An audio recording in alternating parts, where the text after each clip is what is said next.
अपने इस YouTube channel पे मैं एक पटवारी के 100 काम लेके एक सीरीज चलाने वाली हूँ, जिसमें पटवारियों के 100 प्रकार के अलग अलग कामों से आप लोगों को अवगत कराऊंगी।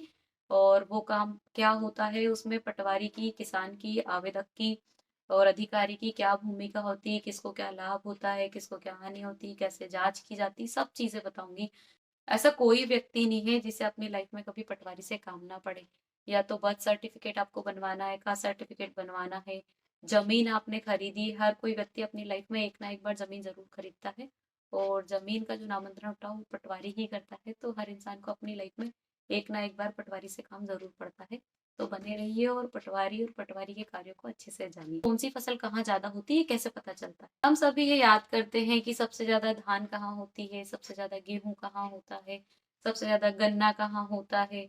या आज नहीं तो कल आपने हमने सबने रटा है कि ये कहाँ क्या ज्यादा होता है, क्या काम होता है। बट क्या हमें पता है कि ये निकाला कैसे जाता है, कि गन्ना यहाँ कहाँ ज्यादा होता है, या तिल कहाँ ज्यादा होती है, मूंगफली कहाँ जाती है, सोयाबीन ज्यादा कहाँ होता है, या कपास कहाँ ज्यादा होता है, या कुछ भी चीजें, चाय कॉफी वगैरह सारी फसलों से रिलेटेड, कि कौन सी फसल कहाँ ज्यादा होती है, कैसे पता चलता है। मुझे भी पटवारी में आने के पहले ये चीजें नहीं पता थी। कि याद तो मैंने भी की थी कि कपास गुजरात में ज्यादा होता है, तो गन्ना उत्तर प्रदेश में ज्यादा होता है, तो धान का कटोरा छत्तीसगढ़ को कहा जाता है। ये सब चीजें याद मैंने भी की थी। बट मुझे ये कभी दिमाग में भी नहीं आया कि ये डेटा कहाँ से निकलता है, या फिर ये डेटा कैसे कैलकुलेट करते हैं कि कहाँ क्या ज्यादा है, कम है। तो बस ये वीडियो आज उसी के बारे में है। तो ये पता चलता है पटवारी की रिपोर्ट्स के बेस पे कि कौन सी फसल कहाँ ज्यादा होती है। तो पटवारी का एक काम होता है गिरदावरी। गिरदावरी का मतलब होता है कि पटवारी को गांव में घूम घूम के हर खेत में जा जाके उस खेत की फसल लिखनी है, कि भाई मैं आई 17/2 खसरा नंबर में, कोई भी खसरा नंबर है, कोई भी खेत का नंबर, वो खेत है रामलाल के नाम, तो उसमें क्या चीज है, उसमें अगर गेहूं लगा है कि चना लगा है या खाली है या तिल्ली है, तुअर है, उड़द है, मूंग है, या जो भी XYZ फसल है वो लिखने की प्रकार से पटवारी अपने हलके के एक या एक से अधिक जितने भी गांव रहते हैं उनमें जाके हर खसरा नंबर की एक एक जानकारी भरता है। तो जैसे मेरे गांव में अगर 200 खसरा नंबर है या 300 खसरा नंबर है, तो मुझे उनकी जानकारी भरनी है कि किस किस खेत में क्या क्या फसल लगी, कितने कितने हेक्टेयर में लगी, और उनमें पानी किस चीज से दिया जा रहा है, कुएं से दिया जा रहा है, नलकूप से दिया जा रहा है, या तालाब से, नदी से, नाले से, जिस भी चीज से। ये सारी डिटेल्स हमें हर साल में 2 बार भरनी पड़ती, खरीफ में और रबी में।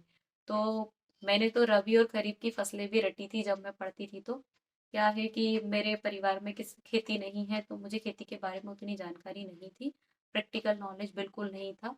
और सिर्फ बुक्स में जितना पढ़ा था उतना ही जानती थी। खरीफ और रबी में हमें 2 बार जाके और हमें फसलें की जानकारी लिखनी पड़ती है हर पटवारी को। समय में ये गिरदावरी करते थे, तो गांव में एक सरपंच के घर या फिर पटेल के घर जाके बैठ गए और सभी गांव वालों को एक दिन पहले सूचना देके बुलवा लिया, और उनसे पूछ लेते थे कि रामलाल ने क्या बोया, श्यामलाल ने क्या बोया, फलाने ने क्या बोया, इसने क्या बोया। और इस प्रकार से ऑफलाइन डेटा बनता था पहले के समय में। अभी कुछ सालों से चीजें ऑनलाइन हुई है, तो सब लोग कंप्यूटर में डेटा भरने लगे। और उसके बाद में आज की डेट में सब चीजें जियो टेक कर दी है। जियो टेक यानी अब आप घर बैठ के, ना ऑफिस में बैठ के ऐसे फसलें नहीं भर पाओगे, अब आपको पर्टिकुलर उस खसरा नंबर में जाके ही फसल करनी पड़ेगी। इस साल मैंने जियो टेक गिरदावरी की है और मैंने अपने दोनों गाँव के हर एक एक खसरा नंबर में जाके फसलें भरी है। तो हमें गांव घूमने में कम से कम 8-15 दिन लग जाता है आराम से, हर एक एक खेत में आपको जाना पड़ता है। अब आप जो लोग पूछते हैं कि मैडम फील्ड पे जाना पड़ता है, तो हाँ भाई जाना पड़ता है। और रोज नहीं जाना पड़ता है, बट जब फील्ड का काम होता है तो हमें फील्ड पे जाना पड़ता है। तो इस प्रकार एक पटवारी अपने हलके के गांव की फसल भरता है। तो एक कलेक्शन डेटा निकलता है कि मेरे एक पर्टिकुलर गांव में कितने हेक्टेयर में चना बोया, कितने हेक्टेयर में गेहूं बोया, कितने हेक्टेयर में बैगन बोया है, कितने कितने हेक्टेयर में अगर प्याज लगाते हैं, टमाटर लगाते हैं, आलू लगाते हैं, तो ओवरऑल सारे फसलों का डेटा निकल आता है। अब वैसे एक से अधिक गाँव को जब मिलाते हैं, तो एक हल्के का निकल आता है कि मेरे एक हल्के में टोटल गेहूं इतना आ गया। फिर जब सारे हलकों को मिलाते हैं तो एक तहसील का डेटा निकल आता है कि पर्टिकुलर इस तहसील में इतना गेहूं आया, इतना चना आया, इतनी ये फसल आई। और ऐसे सारी तहसीलों को मिलाते तो जिले का निकल आता, सारे जिलों को मिलाते हैं तो अपने एक राज्य का निकल आता है। और ऐसे सारे राज्यों का मिला के ओवरऑल अपने भारत का निकलता है। तो फिर जो कंपैरिजन होता है कि इस देश और इस देश में किस में ज्यादा है, या किस जिले में या किस राज्य में, तो ये सब डाटा यहाँ से निकलता है। गिरदावरी के उद्देश्य क्या है? तो गिरदावरी के 3 उद्देश्य है। पहला उद्देश्य तो यही है कि हमें उत्पादन पता करना कि हमारे यहाँ फसल बोई कितनी गई है और उसकी उपज कितनी हुई है हमारे यहाँ या ऑल इंडिया में, जैसे कि मैंने अभी बताया।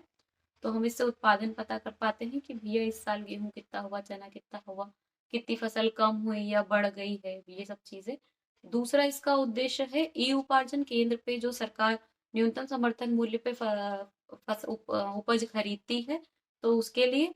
और इसका तीसरा उद्देश्य है फसल क्षति के लिए। क्या होता है कि जब फसल क्षति होती है तो हर जिस किसान ने फसल बोई है वो भी कहता है कि मैंने फसल बोई थी और क्षति हुई, और जिसने फसल नहीं बोई थी वो भी कहता है कि मेरी फसल क्षति हुई।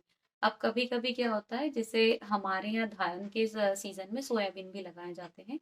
तो सोयाबीन हमारे यहाँ मुश्किल से 2-3% लोग लगाते हैं और धान 98-99% लोग धान लगाते हैं।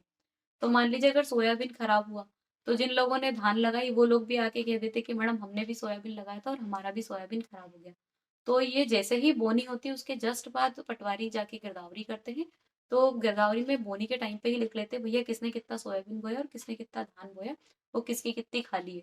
तो कल से अगर धान को नुकसान नुकसान हो, तो जिस व्यक्ति ने धान बोई थी हम उसी को मुआवजा दिलवा पाए, या जिस व्यक्ति ने सोयाबीन बोया हो तो उसी को सोयाबीन का मुआवजा दिलवा पाए। तो तीसरा इसका यूज होता है मुआवजे के लिए।